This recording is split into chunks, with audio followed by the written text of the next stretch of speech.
You are looking live at our split studios. This is Fantasy Baseball Now, episode 90 for our show, part of the ball9.com podcast network. Welcome back. Congratulations to the New York Knickerbockers and you, Mr. Nelson. I thought you'd be all nicked up tonight, but you're not on your long-awaited NBA title. Up all right, but not that way. On tonight's show, you ever had a player who was one of your favorites on your fantasy team and you realized it's your best interest to trade him because you might be chasing categories? It happened to me. We'll take a look at the importance of separating emotion from the business at hand as you try to win your fantasy baseball league title, along with who's hot, who's not, go get and cut. And a look at the under the radar two-star pitchers for week 14 and what teams have the better hitting matchups next week. Take it away, Nick Fan. You won it. Before we get into that, and that video was the Spurs players running off the court after Game 5, not shaking hands. Fucking assholes. But before we get into that, follow us on our YouTube channel, on all social media, at ball9.com, as we are brought to you graciously by our friends at Ball9.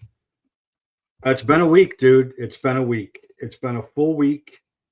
Unbelievable Stanley Cup Finals, World Cup kicking off with a phenomenal U.S. men's national team win on Friday night. And I have been in a combination of flowing tears and drinking bourbon since about 11 o'clock on Saturday night, and it's not slowing down. 53 years. I get choked up even saying it. 53 years. And I asked myself this question, and I'll ask this to the fantasy audience as well. You're in a league for a million years. You finally win a championship. Is that more exciting than you won in the first or second year of your league, and then 20 years later you won? I mean, all wins are good. So for me to experience it 53 years later, oh, hold on to your seatbelt, big man from Massachusetts. One of your players is going to be mentioned tonight. To see one 53 years later is almost indescribable. As I said to my son, if the Jets, and they're not going to, so I don't have to worry about this. If the Jets were to win a Super Bowl this year, I would literally lay down in the middle of a field and just say, God, I'm good. Like, I'm good now. I'm good. I don't need anything else in my life. I'm completely fine. Greatest sports night of my adult life, without question, was the Knicks winning that championship. Well, I think New York is going to be complete havoc on Thursday. Well, the good news for all of us is the Jets aren't going to win this year, so we're stuck with you. No, it's not good news for all of us because I'm not happy about that. And when Battlefield Bob or Ironhead Bob or Bobby O'Bobo if he shows up, he won't be happy about it. But like a long time coming is a long time coming. Yeah. You know what I mean? And so there is that, but then I thought about, there are fans that are, like huge Knick fans that I follow on the application formerly known as Twitter. Alex B is the one, and they have a great Knicks podcast. Like, it's the first one he's ever seen in his lifetime. He's 45 years old. Yeah. Like that's, it's pretty incredible. It's pretty incredible. And as much as my Yankee brethren want to say that the Yankees own New York, I'm telling you what, my whole life, New York's been a basketball city. The greatest players in the NBA came out of New York forever before they all started leaving and going to prep schools and claiming other states as their schools. New York City basketball was that's why it's called the Mecca. That's why Madison Square Garden is the Mecca. New York City basketball was the heart and soul of basketball in this country. Every fifth block, there's a basketball court. There ain't baseball fields in the middle of New York. There's just no open space to have them. It's the same thing in 2011 when the Bruins won the Cup. I was at a wedding with a lot of my wife's family who are all from Boston. And her uncle looked at me, he goes, look, the party is on because people could tell you what they want, but Boston's a hockey town, first and foremost. It just took them 50 years to win too. So I get it. Yeah, it's insane. But now I'm in full. I mean, the Stanley Cup was tremendous. And as requisite, we got Rod Brindamore, Rod the Bod, with his shirt off in the post game, which was necessary. Did you hear what he did? The training thing he set up in the weight room all year? No. This is what I love about stories about coaches. He had a 35-pound cinder block that he had the players working out with. They had to kneel down, pick it up, pull it up to the chest, up, down to the ground. What they didn't know was they were actually practicing hoisting the cup, which is coincidentally 35 pounds. That's hysterical. Yeah. They showed clips of guys doing it in the weight room during the year. That is unbelievable. That's unbelievable. And there's no story. I love that stuff about coaches. For all the sports, and we're digressing from fantasy for a minute, but for all the sports, there are no better stories than hockey stories. Sure. There just aren't. They're like when they're in juniors, they're not pampered. Like there's just no. It's a complete grind. It's the hardest trophy to win. It's not even close. That's a friggin' meat grinder to win that trophy. And then them each getting it for a day in the off season is the coolest thing that's ever happened. So it's not like it is still a kid's game, more so that they're all kids' games. They're all grown adults getting paid a shitload to play a kid's game, but they act more like kids than anybody when they win because they do. And now we're for a World Cup. Scotland has taken over Boston. Some of the greatest videos that you're ever going to see. Scotland taking over Fenway Park. Just incredible.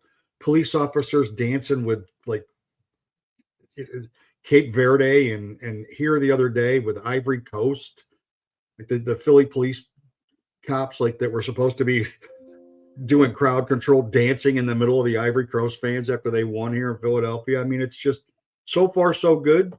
So far, so good. They pulled it off in all these venues, and there's a long way to go. And the U.S. has, to this point, equated itself fairly well. And let me just share one World Cup thing that people are bitching about, and I'm just going to tell you to shut the fuck up.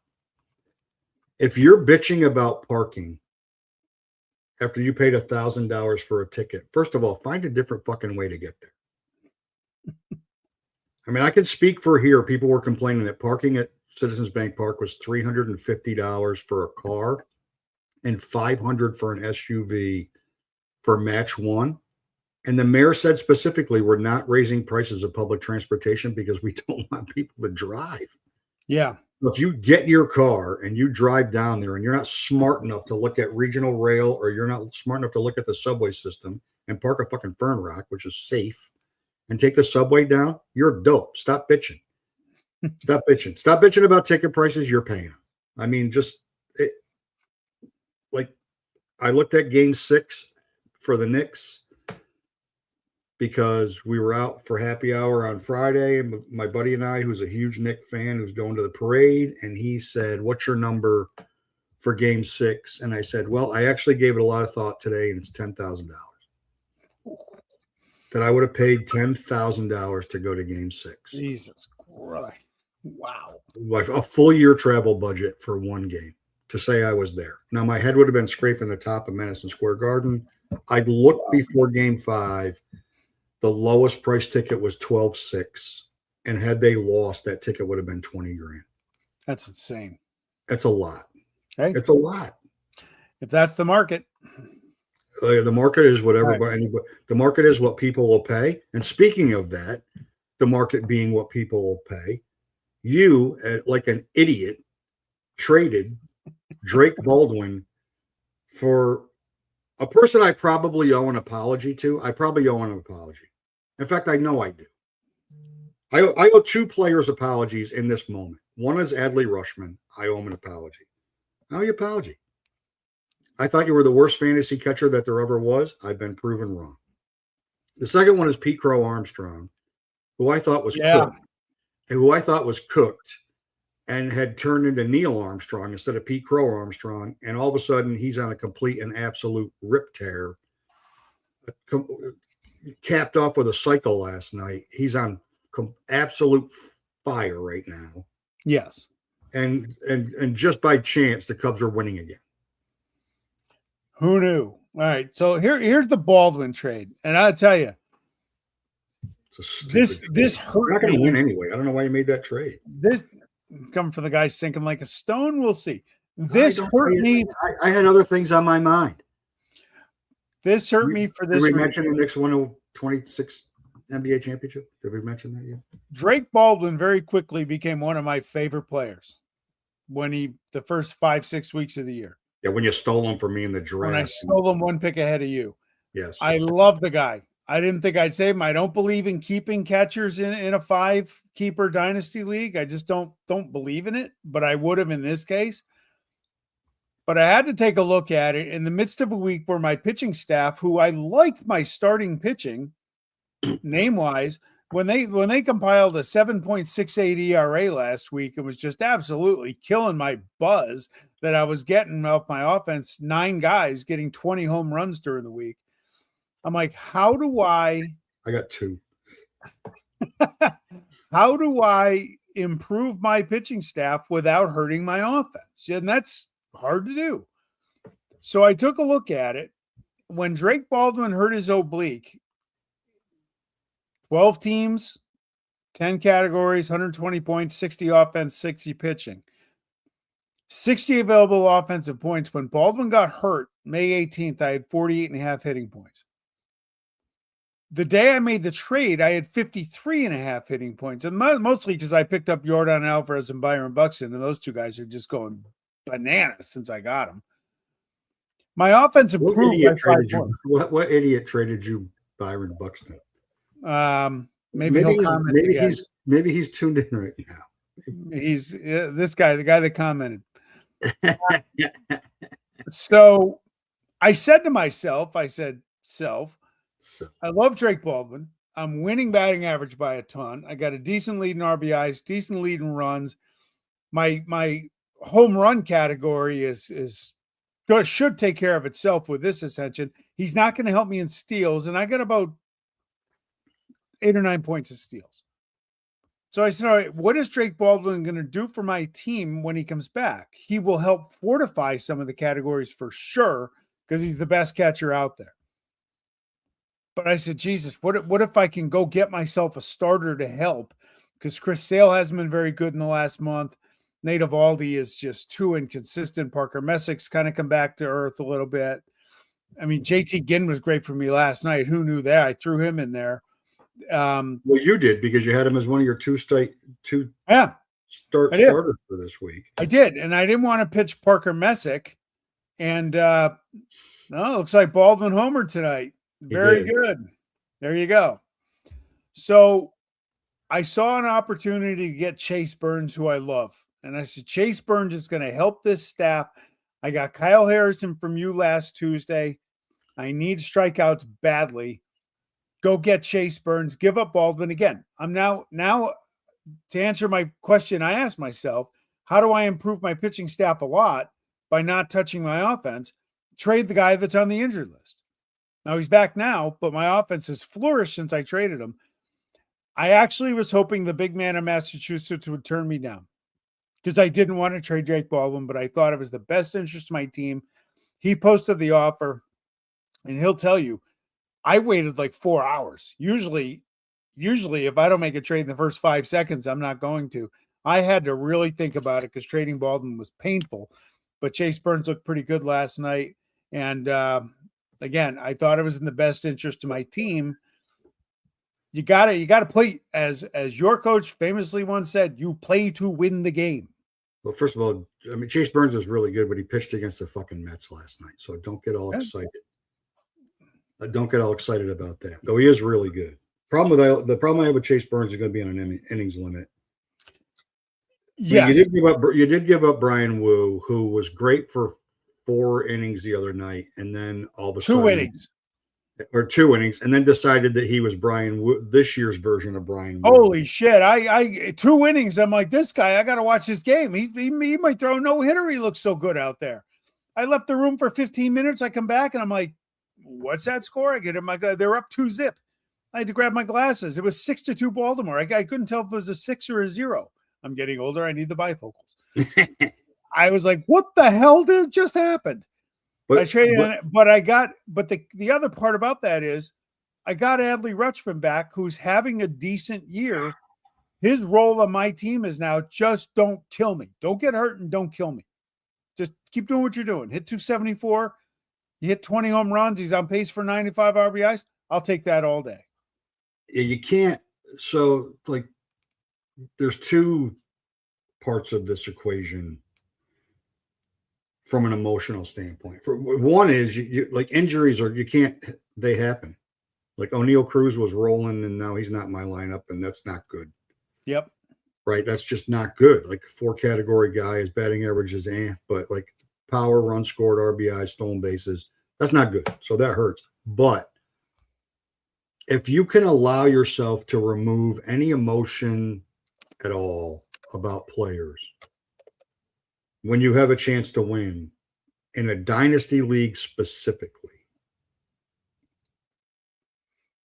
and it's not the easiest thing to do. Like, it's not the easiest thing to do. And to that point, like my pitching staff, I have no worries in my pitching staff at all. And in fact, my pitching staff is so strong that last night I was like, I need a bat in the worst way. And is it time to move? And this was a question I said no to, big man, before you start flooding me with offers. Is it time to move Paul Skeens to win this year?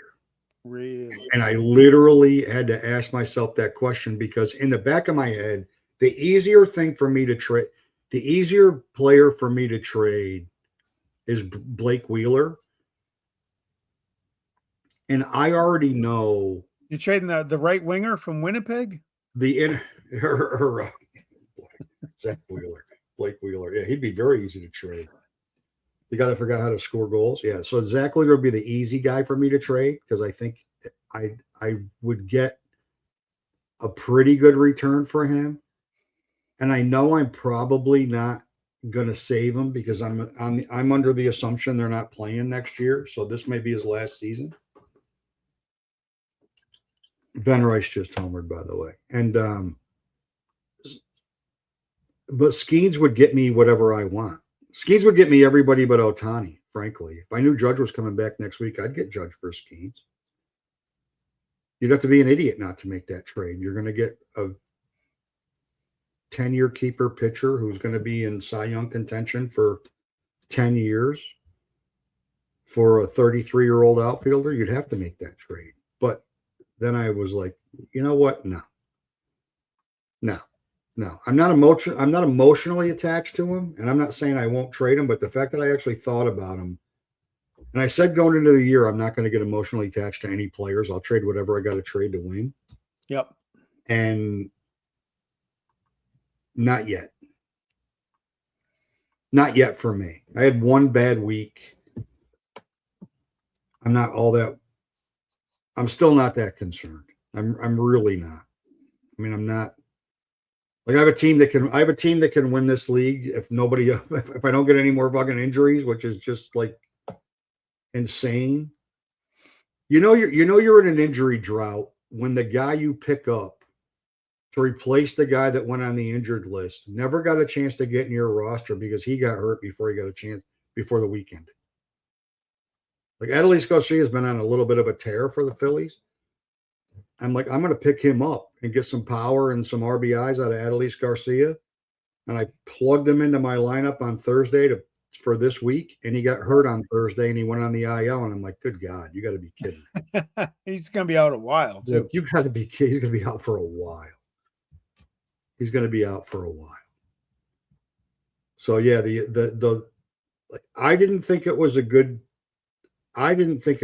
trade. And when I just looked at it again, I'm like, it's actually it's not a bad trade at all. I mean, you did trade, in effect, you traded Burns for Baldwin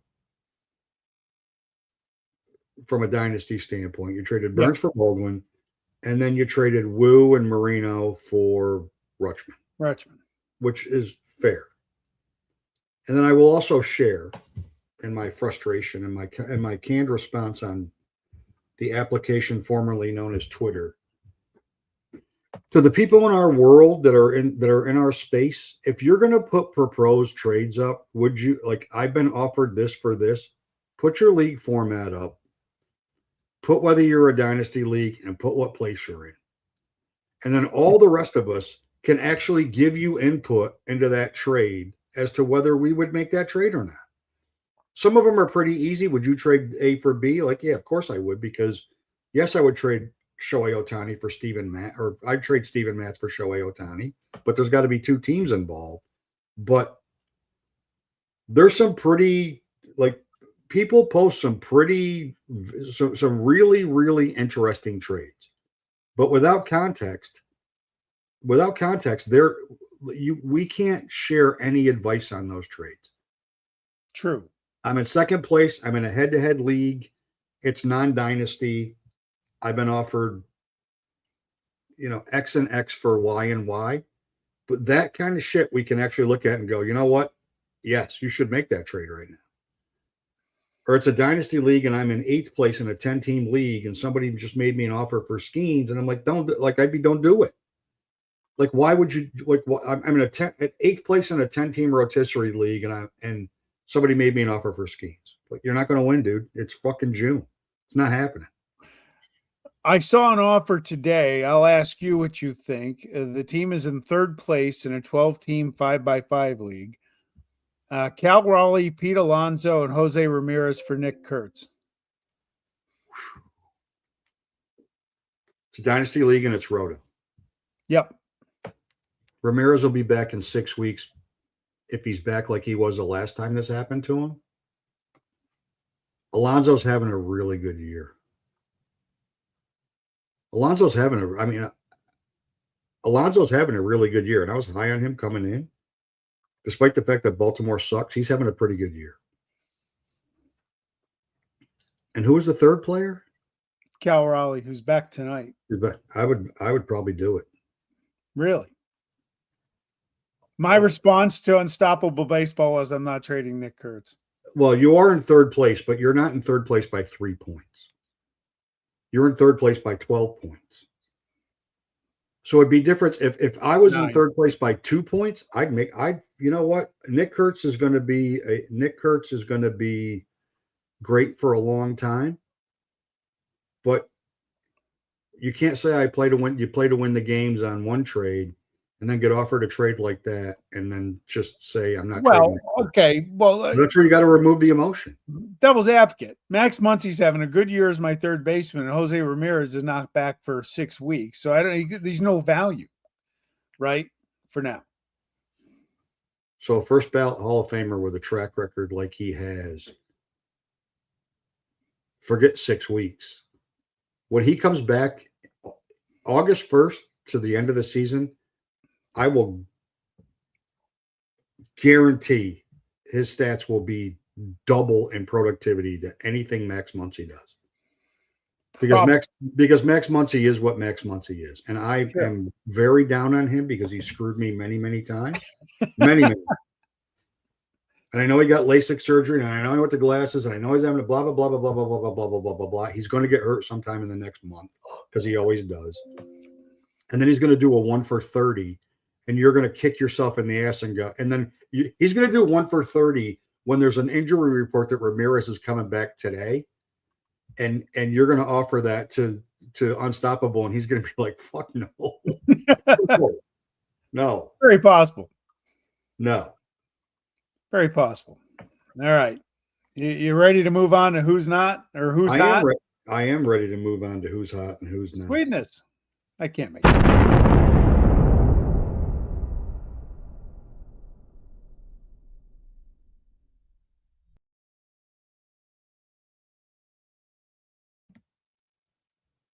I was a little surprised until I looked at Noah Cameron's numbers, and you probably have to unmute your mic. Yeah. That Noah Cameron's pretty hot right now, dude. Noah Cameron's hot because I picked him up for last week and then decided I didn't trust him yet, so I cut him. And he's continued to play great, hence the Baldwin for Chase Burns trade. owned in 84% of leagues, started in 56, which you would think would be a little higher. But last year, here's what you got to remember with Cameron: 9-7 last year, 2.99 ERA, 1.1 WHIP. That's fantastic in today's game. His last 4 starts in those 21 days, 22 and a third, 20 strikeouts, 2.82 ERA, 0.72 WHIP. But he got off to a really shit start to the year, but it seems like he's gotten it together. The team is still garbage, but he's seen it's not his fault. No. And Pascantino going on same injury as Ramirez. That's not going to help. It's the year of the hamate bone. And the theme with both of these guys, because Bibby's in the same vein. So if I told you that to somebody's hot that's 2-7 with 71 Ks and 84 innings and almost 4 WHIP and a 1.18 ERA is hot right now. His last 2 starts, he's 15 innings, 11 Ks, a 1.2 ERA and a 0.6 WHIP. He's 2-7 on the year, and those 2 wins came in the last 2 starts. Just like Cameron, 80% owned because people still trust that they should roster him. And hey, only 45. Can you hold for 1 second? Oh, I can always hold for 1 second. Hold on a minute. Oh, okay. We interrupt tonight's episode because I thought my family was locked out after the walk they just took. For some subliminal advertising from Sean. Sure. He said, I thought, but what he meant was I was hoping. So well, I got up the stairs and they opened the door. So but both of these guys, like shaky starts, still pretty heavily owned, but not started. And we're at the point in time in the season where you got to pay attention to this stuff. And guys on a roll, you got to roll the dice on them as your fourth, fifth starter. If you need them, you got to roll the dice head to head, daily head to head. You got to pitch them. And if something bad happens, and it does. Unless you have a staff like yourself. And I want the viewers to hear this starting staff. Detmers, who has been great. McClanahan's great. Schlittler's great. Skeens is great. And Zach Wheeler's great. So, yeah. Good. But for the rest of us, with 7.68 ERAs, you got to find those diamonds in the rough for your 4th and 5th starters. You have to, if you want to hang in there. And if you can get these guys for 2, when they're hot, if you can get them in a head-to-head for 2 starts, you need to play them. Sure. They can't be 45 and 50% rostered. They are started. They got to be started. I've said it before. I have a rule that unless I have just too many guys, if a guy's a 2-start pitcher on my roster and I'm not playing him, then I should cut him. I agree with that. Because I didn't trust Cameron 2 weeks ago and I cut him and he's been great. I agree with that. I had Grant Holmes. He was going to be in my lineup this week for the guy that's coming in the next slide. I sat down. I decided I couldn't trust Grant Holmes, so I got rid of him last night, didn't play him. And JT Ginn, who you mentioned before, is in my lineup. He's a 2-star guy, and he was fantastic last night. Yeah, he was great. He's been really good. Yeah, he has. All right. Speaking of the who's cold person, who's part of the reason I traded.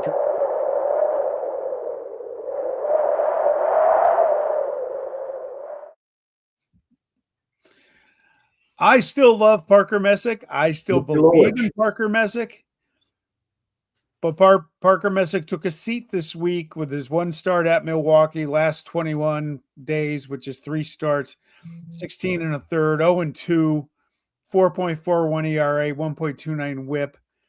Just kind of coming back to the median a little bit from his early season start. I think he'll be fine.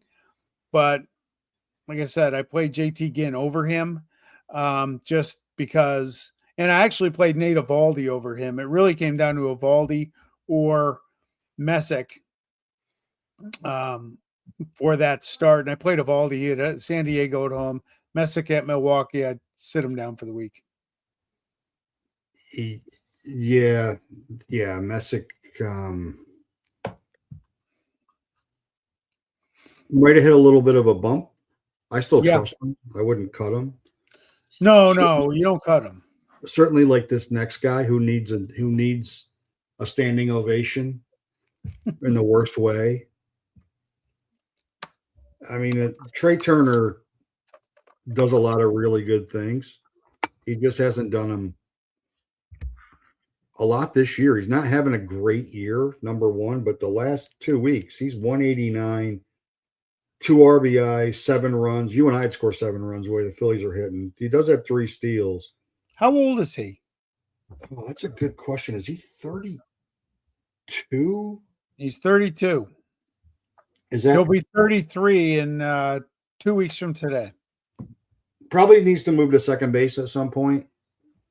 I mean, he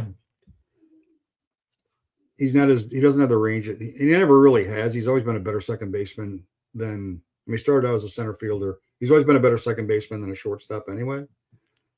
But I mean, he's 99% owned. He's 85% started, and all of a sudden, shortstop's fairly deep. Yeah. Shortstop's fairly deep. So take out middle infielder as a roster category. Just take that out for the sake of this conversation. That's a lot of leagues where he started that he doesn't need to be for right now until he figures it out. I mean, you could the challenge with him is that when he figures it out, he goes on a tear that's just out of this world. Oh yeah, like where he's literally carrying the Phillies lineup. He's a top 20 player. Yeah, I mean he's still ranked he's still the 5th ranked shortstop on CBS, which blows my mind. But he's not having a good run. And because this is such a positive city that I live in where they really prop people up at all times and try to make them feel better about themselves, especially Phillies fans, they are not that happy with him right now. No. Little grumbling, a little, maybe we should trade Trey Turner at the deadline. Maybe fuck Trey Turner. Maybe we're just Trey Turner live. I just bought some eggs. I mean, like that kind of stuff. Yeah, that's going on here for sure. Yeah, start treating him like Wembanyama. Good God. No. They need to give him another. Last time they gave him a standing ovation when he struggled after he signed, he went on an epic run and he was great. Yeah. Maybe they'll do that. All right. They won't. Who should you go get? Glad you asked.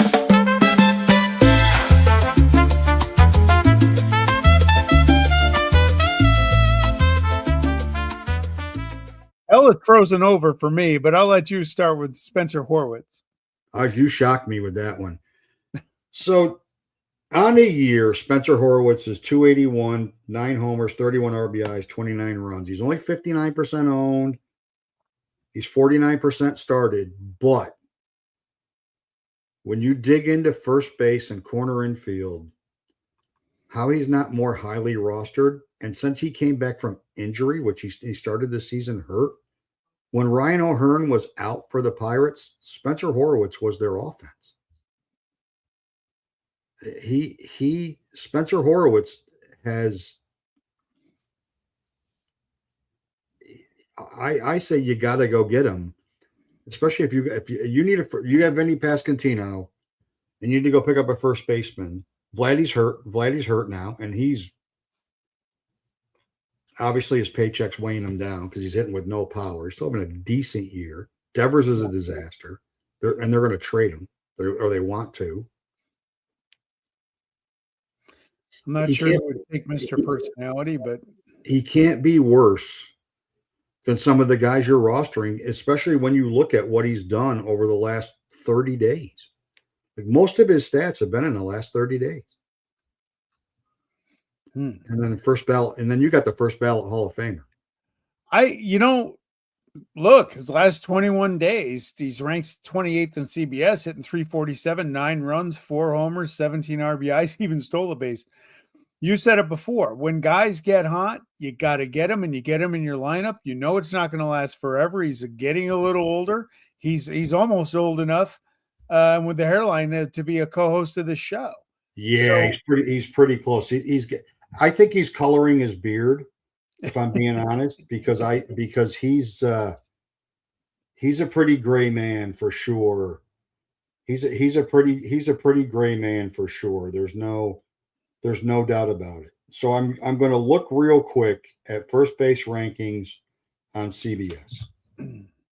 Well, while you look that up, a guy like Goldschmidt is a professional hitter, and if he's raking, you get him and you play him.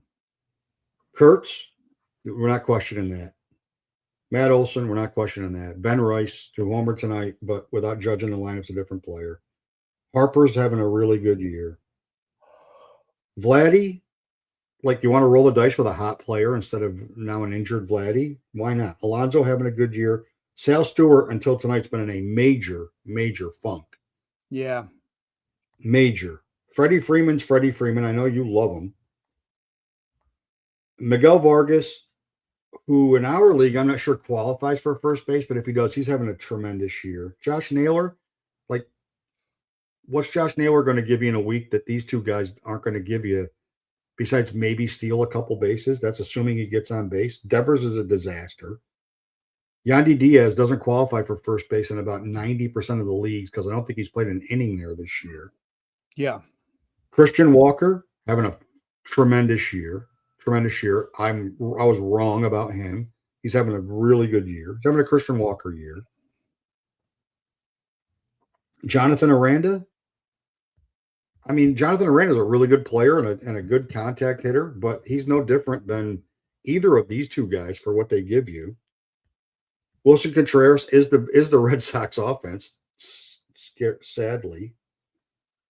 Tyler Soderstrom hasn't played any first base this year, so he no longer qualifies in our league.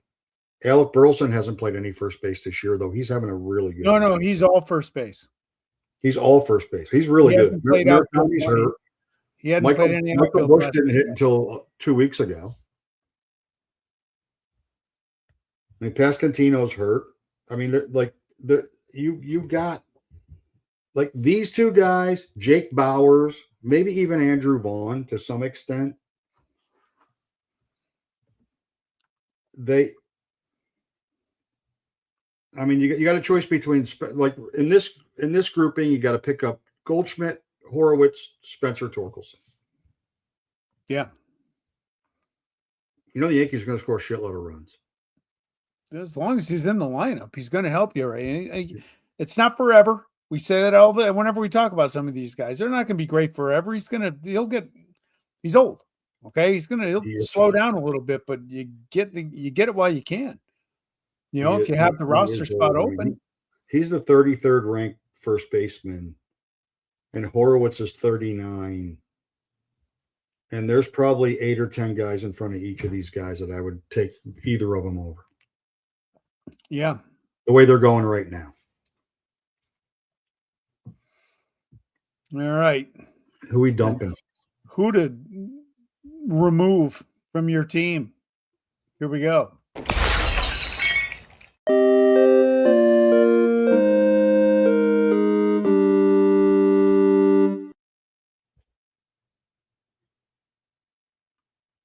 Yeah, why don't you start while the big man might still be awake?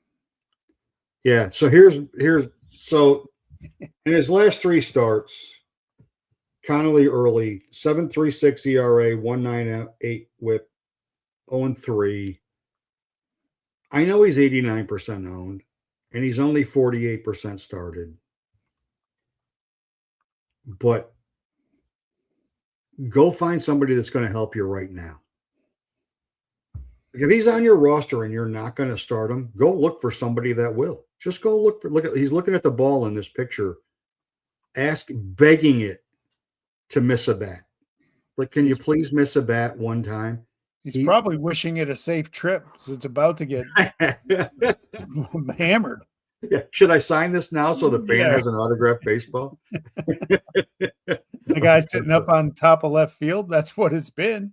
Unfortunately, I'm still awake, says the big man. I look at all these guys. Will Warren, I'll give you 4 names right now. Peyton Toll's pitching pretty well tonight. Will Warren, Ryan Weathers, Connolly early, and to a little bit of an extent, Peyton Toll because I don't want to just pick on the Red Sox. If they're young and they're struggling and they might have lost a little bit of an edge, and if you're going to bury them on your bench, and then you look at your pitching staff and say, "Fuck, like now who do I pitch?" Go find somebody that you can put in your lineup. Don't make yourself wish that somebody's going to help you for a week. Go find somebody that could really help you for a week. Even if you're in a league with holds, go get a friggin' setup guy. Yeah. Like, just don't paint yourself into corners with your roster where you're praying that they're going to be great, because this is what's going to happen. So now he's 48% active. And let's just say he has a good start this week, which could happen. He's going to be a good pitcher. He's just not right now. Then you put him in, and then he goes another next 3 starts where he just does the stats I just shared. Like, why do that to yourself? Like, why bother? Says the man that had Amaya on his roster like an idiot. On multiple rosters, like a complete idiot. So here's the thing with Stephen Kwan. He is owned by 69% of the league, started by 37. Here's the stat. Forget the 215 batting average, which is terrible. The 1 home run, the 13 RBIs, all 3 of those are awful. Typically, his home runs are 12, 13 RBIs, mid 50s. That really sucks when it comes to fantasy baseball. You'll take his runs scored, which is always high because it's at the top of the order. 21 steals in the 2 of the last 3 years. This year, 3. If Stephen Kwan ain't running, Stephen Kwan isn't rosterable. Yeah, he was running and he was batting average and steals. That was him. Yep. The batting average 215. Again, 1 home run, which is a lot less than, he's not even close to what is usual low pace. And same with the RBIs. But if he's not running, he's not worth your time. No. Like who deserves more of a roster spot on your roster? Young-Hoo Lee, who's still hitting, or Cole Carrig, who's not finally up to 49% rostered, off to a great start after he got called up in Colorado. You'll play both of those guys. You're not going to play them. No. You're not even going to play him. Lars Nootbaar, you're going to play him. Like, why? Yeah, when the value of the player is gone, it's Simpson. He's got, like, steals is his thing. Yeah. He's been caught almost as much as he's stolen this year. So if you're in a net steals league, he has zero value because he does nothing else. At least Kwan used to be 2 categories. Yes. And then now without Ramirez in the lineup, he got no value at all. No, zero. So move on. Probably a nice guy. I'm sure he is. No offense to Mr. Kwan nor his family. Good provider, maybe. All right, next week. Week 14. Why don't you lead off? We'll let the Nick fan take the lead. Let the Nick fan go. So I was a little bit surprised, despite the fact that McClanahan, like both of our pitchers are owned, over 75%. But like one start makes McClanahan a 49% active pitcher. And he's got Kansas City and Arizona next week at home. That's odd.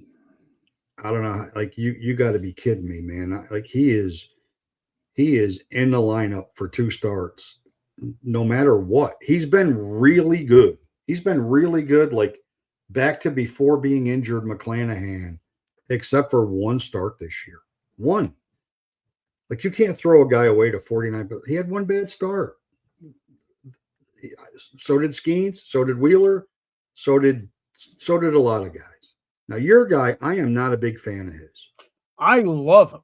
I know his last couple starts have been terrible. He's a 5-inning guy. That's what I don't like about him. I think he'll get there. Remember, he missed a lot of the early part of the year. He's still young. He's He started in 57% of leagues. This week is a good week for him to get healthy. It's the Red Sox, who are the Red Sox. But he's at home to Houston and Texas next week, two very winnable games for them if wins are a category. I still think he's a gamer. I know he's not been what we saw last October yet, but I think he's capable of it. And maybe that rebound starts this week, like I said, against the Red Sox, and then keep it going next week for 2. And then from a hitter standpoint, maybe. I mean, what scares me about this also is that Texas is starting to hit. Texas has started to hit a little bit, which it's about damn time, but they are starting to hit. It's only been a year and a half. It's only been a year and a half. It's only been since they went to the World Series. I mean, Corey Seager's back. They hit. He might. I mean, you may catch a break, and he might be hurt next week because that's usually what happens. And then, speaking of teams that are starting to hit, the Tigers are hitting, and they got a terrible. They're against a terrible pitching staff in Houston, and then the Yankees. It was 9-1 the last time I checked, and they're showing Miguel Vargas whiff on a ball that he should have caught down the third baseline. Clearly whiffed on it, missed it by about a foot when he should have caught it. And he sits on the tarp wondering. It's 11-1 Yankees, and that's the Chicago White Sox pitching staff. Okay. So, I mean, the White Sox are having a really good year. They're a great story. They're a lot of fun. It's awesome. What a great turnaround. Blah, blah, blah, blah, blah. They can't pitch. Yeah. Now the A's have 3 in San Francisco. They return to the Bay, and then 3 at the Angels. I'll take those. I'll take my chances with the kids who are all seem to be hitting. At least Kurt Soderstrom, Jacob Wilson's back. Good week to have some of the A's. Don't pick up Lawrence Butler. Or any of their pitchers, except for JT Ginn. And watch out for Gage Jump. He acquitted himself fairly well in that Little League park that they had to play in last week. He wasn't bad. Jeff Springs was the author of that 23-run game on Sunday. Wait a minute. That was an embarrassment to baseball. But wait a minute. That's the guy that I'm trying to remember. April 15th was your ad guy. That was 2 months and 1 day ago. Gotta live in the moment. Boy, what a I wish I didn't look at that. Here's where we've been right.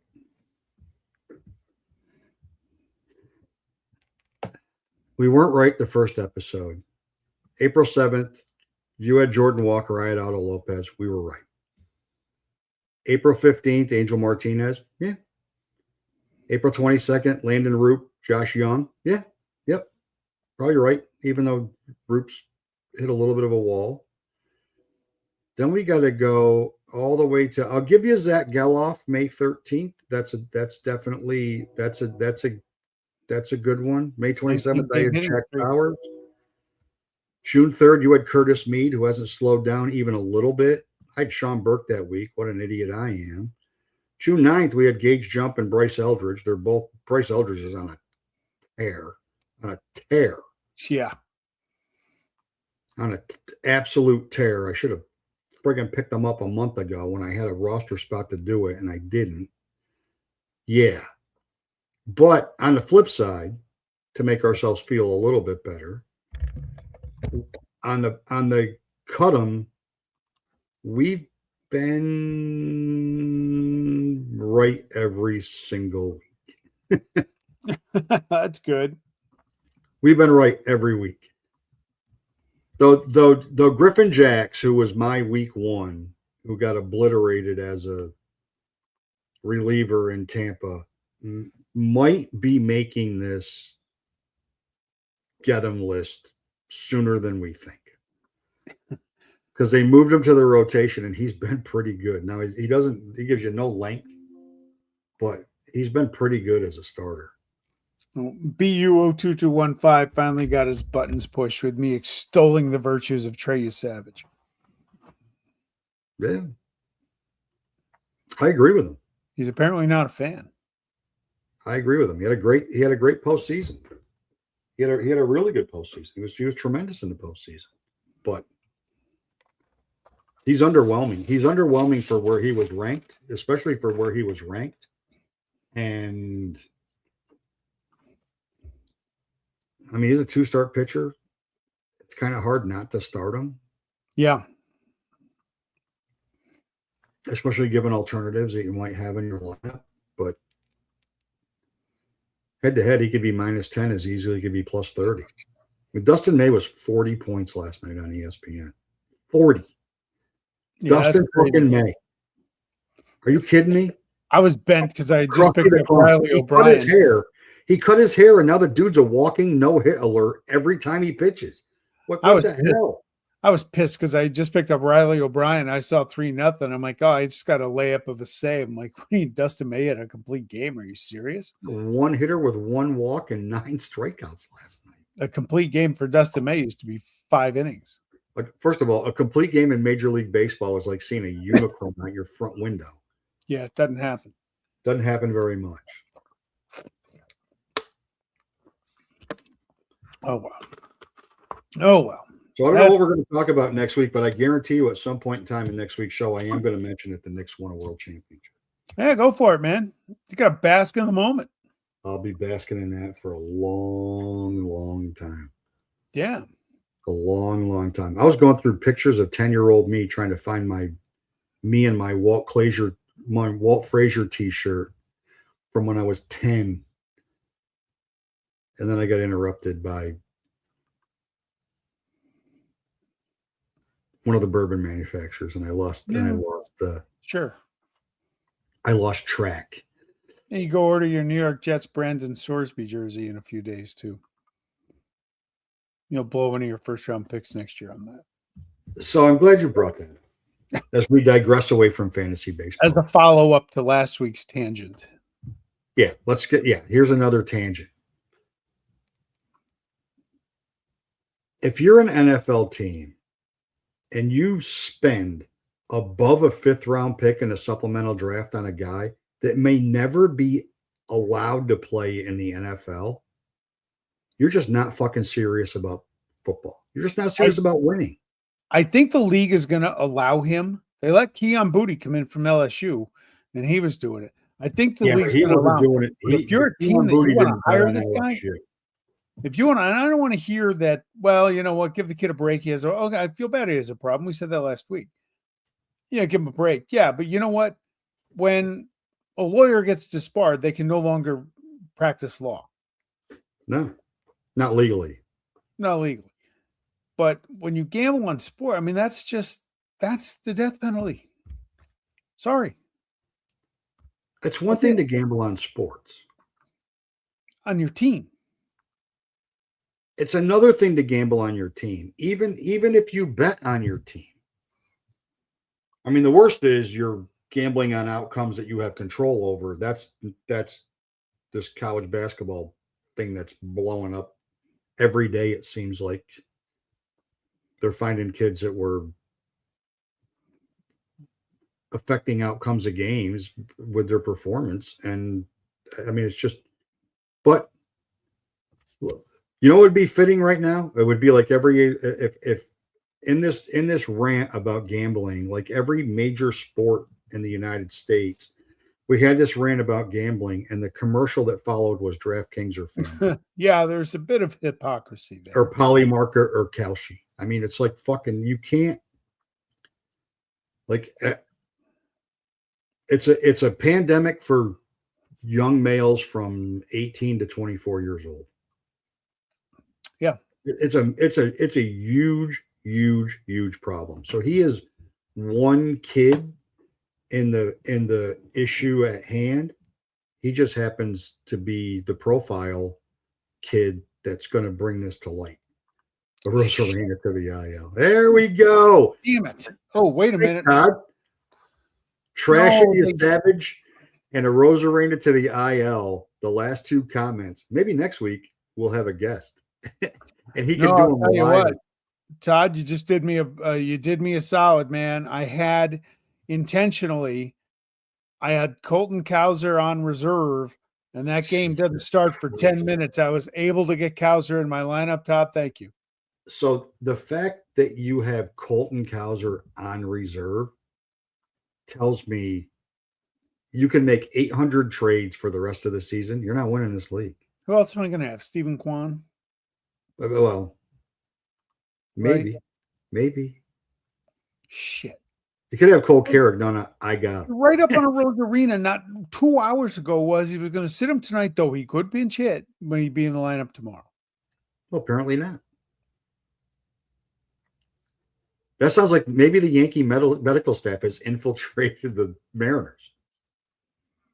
Wow. At least he's not out tonight for dental work like Jason Dominguez. Well, at least I don't get all zeros this week on my team. So, unless Colton Cowser sucks. But anyway, so next. Jake McCarthy had an illness. He didn't play from Thursday to Monday.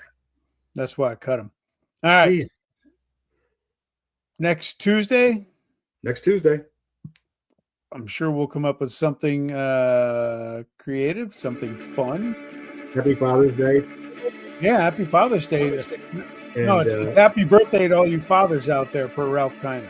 And if you're not a father and you happen to get a Father's Day card, you should have been. Maybe you better start doing some backtracking on what actually happened. Don't rule anything out. Exactly. Don't rule. All right. We are out. Peace.